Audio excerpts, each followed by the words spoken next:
மாணவ மாணவியர் அனைவருக்கும் வணக்கம். இந்த காணொலி பதிவில் நம்ம 9ஆம் வகுப்பு கணித பாடத்தில் எடுத்துக்காட்டு 8.5 விடையை தான் நினைச்சு போறோம் அப்படின்னா பார்க்க போறோம். 6 தரவுகளின் சராசரி 45. ஒவ்வொரு தரவுடனும் 4ஐ கூட்டினால் கிடைக்கும் சராசரியை காண்க. சரிங்களா? அப்ப நமக்கு 6 தரவு கொடுத்துட்டாங்க. அந்த 6 தரவு என்னன்னு கொடுக்கல.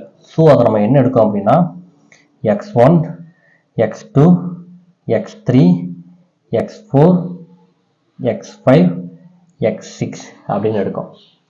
ஏன்னா தரவு தெரியாது அப்படிங்கிறனால அதை நம்ம எக்ஸ்ன்னு வச்சிருக்கோம். 6 தரவு அப்படிங்கிறனால x1, x2, x3, x4, x5, x6 அப்படின்னு வச்சிருக்கோம். சரிங்களா? இப்போ நம்ம என்ன செய்ய போறோம் அப்படின்னா நமக்கு சராசரி கண்டுபிடிச்சிக்க ஃபார்முலா தெரியுங்களப்பா? சராசரி கண்டுபிடிச்ச ஃபார்முலா என்னது? x bar summation x by n. இதில் மொத்தம் எத்தனை தரவுப்பா? 6 தரவு. So n = 6. இது எல்லாத்தையும் நம்ம என்ன செய்ய போறோம் அப்படின்னா சம்மேஷன் எக்ஸ் என்னது? உறுப்புகளின் கூடுதல். ஸோ இது எல்லாத்தையும் கூட்டுங்க. கூட்டினா என்னன்னு பாருங்க. x1 + x2 + x3 + x4 + x5 + x6 by n தானே? என்னங்கிறது என்னது? 6. சரிங்களா? சராசரி அவங்களே கொடுத்துட்டாங்க. எவ்வளவு அப்படின்னா 45ன்னு கொடுத்துட்டாங்க. இதை நீங்க சமன்பாடு 1ன்னு வச்சுக்கோங்க. அடுத்து கணக்கில் என்ன கொடுத்துருக்காங்க? ஒவ்வொரு தரவுடன் 4ஐ கூட்டினால் கிடைக்கக்கூடிய புதிய சராசரி கேட்டிருக்காங்க. அப்போ ஒவ்வொரு தரவுடன் எதை கூட்ட போறோம்? 4 கூட்ட போறோம். அப்போ நமக்கு தரவு என்ன வச்சிருக்கோம்? x1 வச்சிருக்கோமா? ஒவ்வொரு இது கூட 4 கூட்டணும். அப்போ x1 + 4, x2 + 4, x3 + 4, x4 + 4, x5 + 4, x6 + 4 என்ன செஞ்சிருக்கோம்? நம்ம வச்சிருக்கிற தரவு கூட ஒவ்வொரு இது கூட 4 நம்ம என்ன செஞ்சிருக்கோம் அப்படின்னா கூட்டியிருக்கோம். அப்போ நமக்கு என்ன சராசரி கிடைக்கும் அப்படின்னா புதிய சராசரி கிடைக்குமா? ஸோ அதை எழுதிக்கோங்க. சரிங்களா? புதிய சராசரி என்ன செய்யணும்? இது எல்லாத்தையும் நம்ம என்ன செய்ய போறோம் அப்படின்னா கூட்டி எத்தனை உறுப்பு இருக்கு? 6 உறுப்பு இருக்கா? அப்ப எதால வகுக்கணும்? 6ஆல வகுக்கணும். நமக்கு ஃபார்முலா தெரியும். x bar summation x by n.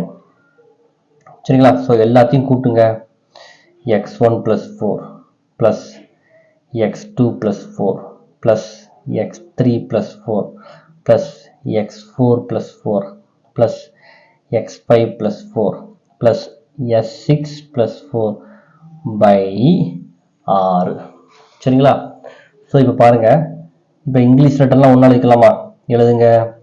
x1 + x2 + x3 + x4 + x5 + x6. இப்போ மொத்தம் எத்தனை நாள் இருக்கு பாருங்க. 1 2 3 4 5 6 நாள் இருக்கு. அப்போ 6 நாங்க எவ்வளோ அப்படின்னா 24 by 6. சரிங்களா? இப்போ நான் என்ன செய்ய போறேன் அப்படின்னா இந்த 6 இந்த இங்கிலீஷ் லெட்டருக்கு தனியாகவும் இந்த நம்பருக்கு தனியாகவும் நான் என்ன செய்ய போறேன் அப்படின்னா எழுத போறேன். ஓகேங்களா?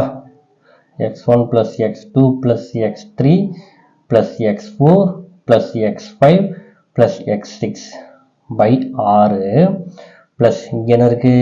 24 by 6. அதாவது இந்த 6 இங்கிலீஷ் லெட்டருக்கு வரும், நம்பருக்கு வரும். நான் உங்களுக்கு புரியணும் அப்படிங்கிறக்காக ரெண்டுமே தனித்தனியாக எழுதியிருக்கேன். இந்த மதிப்பை எங்கேயாவது பார்த்த மாதிரி இருக்காப்பா? பார்த்துருக்க பார்த்தீங்களா? சமன்பாடு 1ல் வச்சிருக்கோமா? சமன்பாடு 1ல் x1 + x2 + x3 + x4 + x5 + x6 by 6னா அதுக்கு மதிப்பு நம்ம என்ன வச்சிருக்கோம்? 45ன்னு வச்சிருக்கோமா? ஸோ இதுக்கு பதிலாக நம்ம என்ன எழுதிக்கலாம் அப்படின்னா நம்ம இங்க 45ன்னு எழுதிக்கலாம். ப்ளஸ் இந்த ரெண்டையும் கேன்சல் பண்ணலாம்ப்பா.